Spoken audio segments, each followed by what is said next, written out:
قبل ما اتكلم في اي حاجة، لا انا راضي عن اللي بيحصل ولا انت كمشاهد راضي عن اللي بيحصل، فانا هتكلم عن تصريحات الاستاذ مرتضى منصور واحدة واحدة، وخليك معايا. بس ما تنساش تعمل لايك للفيديو وتشترك معانا في القناة وتفعل زر الجرس عشان يوصلك كل فيديو جديد. هنتكلم عن التصريحات بكل ادب وبكل احترام، بدون ما نشتم في حد وبدون ما نسيء لحد، وهنجيبها واحدة واحدة. ومعايا كام تصريح، اهم التصريحات اللي قالها في فيديو امبارح. مش هنتكلم عن التصريحات السياسية، هنتكلم عن التصريحات اللي هي بص، التصريحات اللي هي الرياضية او الكلام الرياضي اللي يخصنا في الرياضة. سيبك من الكلام في السياسة او اللي هو اتكلم فيه عن السياسة. طيب، اول تصريح معانا قال فيه ايه؟ الاخ اللي بيقول ان انا اللي بعمل احتقان. يعني انا عايز افهم، بس انت موجه الاخ اللي بيقول انا بعمل احتقان، او مين اللي بيعمل احتقان في البلد؟ اولا يا استاذ مرتضى، انت اللي بتعمل احتقان. هتقول لي ليه؟ هقول لك انت بتعمل احتقان عشان خاطر انت بتطلع على التلفزيون اكتر من مرة، وظهورك الكتير بيقلل منك كشخصية رئيس نادي، او بيقلل منك كشخصية او كهيبة. انت عندك الكابتن محمود الخطيب، بعيدا بقى عن اهلي وبعيدا عن زمالك، الكابتن محمود الخطيب لما بيطلع ببيان او ما بيطلع يتكلم بتلاقيه محضر محضر الحلقه اللي هيعملها. حلقه سواء كانت ساعه، كانت ساعتين، كانت 3 ساعات، وبيطلع بكل ادب وبكل شياكه وبكل احترام. زي ما انت شفت قبل كده في الفيديو اللي طلع فيه 50 دقيقه، طلع بكل ادب وبكل احترام واتكلم عن اي حد وما بيجيبش سيره حد بالغلط او بالاساءه. انت قدوه لرئيس نادي، انت راجل رئيس نادي، سواء عندك اعضاء سواء عندك لعيبه، كل ده بياخدك كصوره كمثال. انت اب اكبر للناس، فانت المفروض ان انت تعلم الناس دي حاجه كويسه، او ان انت تكون اب روحي ليهم مهما كان الغلط ومهما كان. ما تقوليش الشعب ومش الشعب. انت راجل رياضي بعيدا عن السياسه، عايز تتكلم في السياسه يبقى بعيدا عن الرياضه وبعيدا عن قناه الزمالك خالص.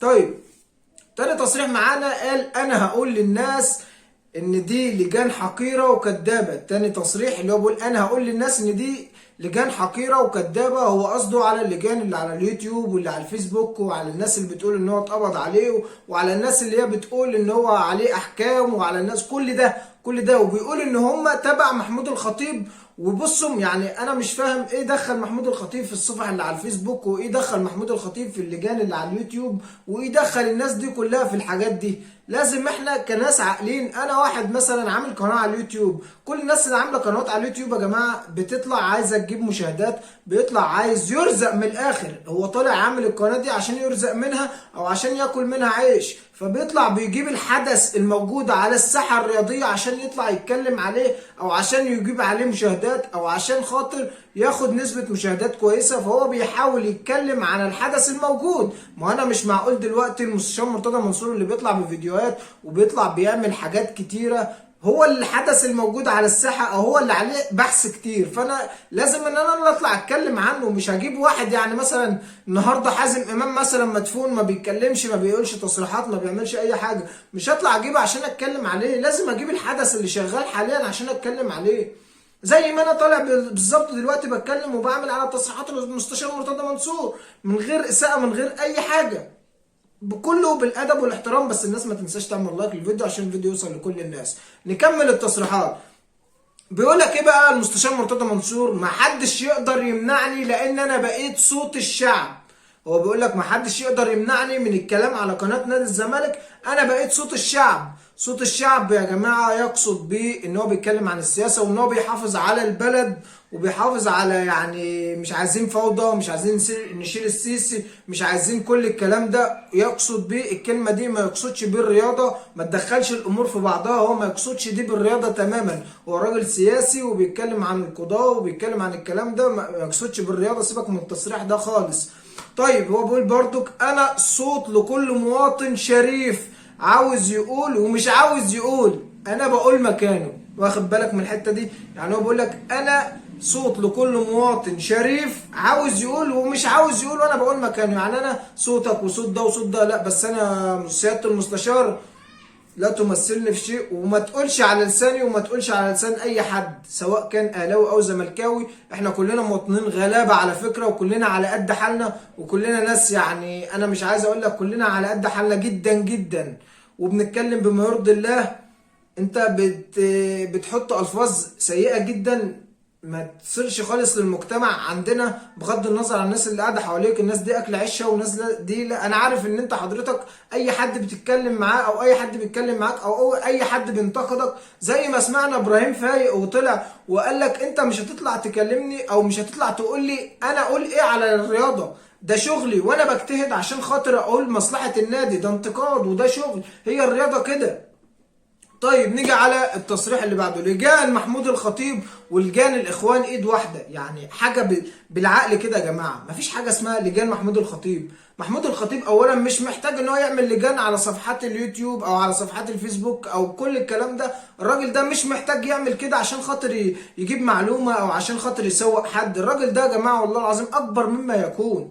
الراجل ده اكبر مما يكون. واحد يقول لي يا عم ده انت من لجان محمود الخطيب. يا عم لجان ايه؟ والله العظيم احنا قاعدين ناس غلابه خالص، وناس كلنا بنعمل يعني فيديوهات وبنعمل كل حاجه عشان خاطر يعني مش اكبر من ان انت تجيب مشاهدات، ومش اكبر من ان انت كل الناس اللي على اليوتيوب واللي يكذب عليك يقول لك ان هو ما بيعملش كده عشان خاطر يجيب مشاهدات او عشان خاطر ان هو يكسب من اليوتيوب، يبقى معلش في الكلمه بيضحك عليك. اصل انا مش هضيع وقتي، مش هضيع يعني الوقت اللي بيضيع ده كله قاعد على كمبيوتر او قاعد بصور او قاعد بجهز سكريبت او قاعد بجهز اي حاجه عشان خاطر لله وللوطن. ده بيبقى مثلا مجهود عشان تجيب عليه مشاهدات، عشان يحط لك اعلانات على القناه عشان خاطر يجيب لك ارباح. مفيش ارباح يبقى عادي.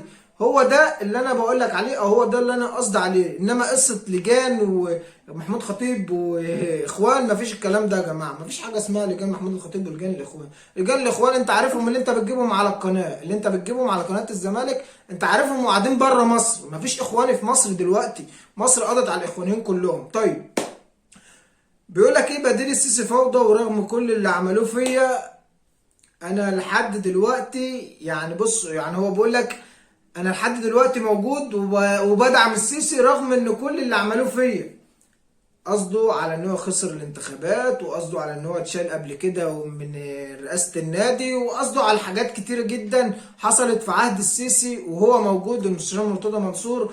وكمان قال حاجة غريبة جدا، بقول انا لا اريد او انا لا يعني انا مش عارف والله العظيم. انا مش عايز اقول التصريح ده، لكن بقول انا احترم القضاء. انت الكلمة دي يا سيادة المستشار كررتها اكتر من مرة. انا احترم القضاء، انا احترم القضاء. اكتر من مرة قلت الكلمة دي. بس والله العظيم يعني كلنا بنحترم القضاء. بس انت حضرتك يعني مش عايز اتكلم في الموضوع ده عشان بره الرياضة، لكن لو وصلت لحد هنا فانت اعمل لايك للفيديو واشترك معانا في القناة وفعل زر الجرس عشان يوصلك كل فيديو جديد. حبايب قلبي.